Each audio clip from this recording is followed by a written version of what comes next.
Nofaranana tamin'ny lamesa goavana ny taom-pianarana ho an'ny sekoly katolika Saint-Antoine etsy Akantofotsy tao anatin'izany no nitsofandrano ireo mpianatra izay hiatrika ny fanadinam-panjakana BEPC sy ny baccalauréat tamin'ny andron'ny omaly no nanatanterahana azy ity ary natrehan'ny raim-pia azy ireo dia ny ministry ny Arena Kibony Tany izany fotoana rehetra izany. Efa ao anatin'ny vanim-potoana ny fanadinam-panjakana ny eto Madagasikara amin'izao fotoana izao.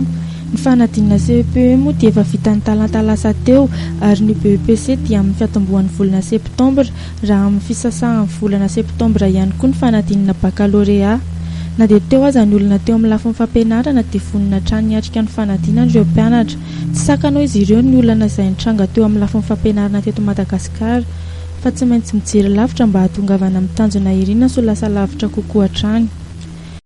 Zay taty nianatra foana fa tsy misy tany tsy tokony hoe sanasaina fa le fianarana tohizana foana na misy direvy olana takorena hoe le baka foana zany ny vanjinina na miembotra na misy na tsisy fa tsy maintsy isy foana io rehefa hoe izay ny anao fanjakana. Nanatrika ny lamesa tetsy amin'ny sekoly Saint-Antoine nakady fotsiny ny ministry ny Arena Kibony Tany Henri Rabarinjaka izay voafidy ho mpia ireo andiany raha amin'ny kilasy famaranana izay hanao ny fanadinam-panjakana baccalauréat amin'ity taona ity.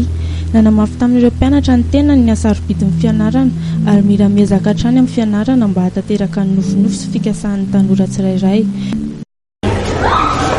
Filazana amin'izareo na ny fampatsiahivana anga satria efa fantany fa ny tanora ho avy nyity firenena ity efa ao anatin'ny fiainan'ny firenena araka ny tenen'ny filoha-pirenena fa tena ny tanora no rapitso no hitondra amin'ny firenena ity ary izao tokony mandray andraikitra.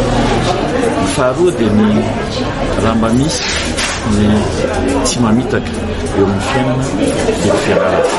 Rehefa mianatra ianao, rehefa mifofofoka amin'ny fianarana ianao, rehefa metraka ny ho avy ny fiainanao dia teraka ny resaka fianarana tsy mamitaka. Ny tenany ihany koa moa dia efa nianatra teo anivon'ity sekoly ity tamin'ny fotoana nanalana ny baccalauréat. Efa ao anatin'ny famerimberenana sy fijerena ny zava-bita nandritra ny taona tokoa ireo mpianatra nalan'ny fanadinana BEPC sy baccalauréat amin'izao fotoana izao. Ny fotoam-panadinana izay efa miakaiky hatrany ny andro izay hanatanterahana azy.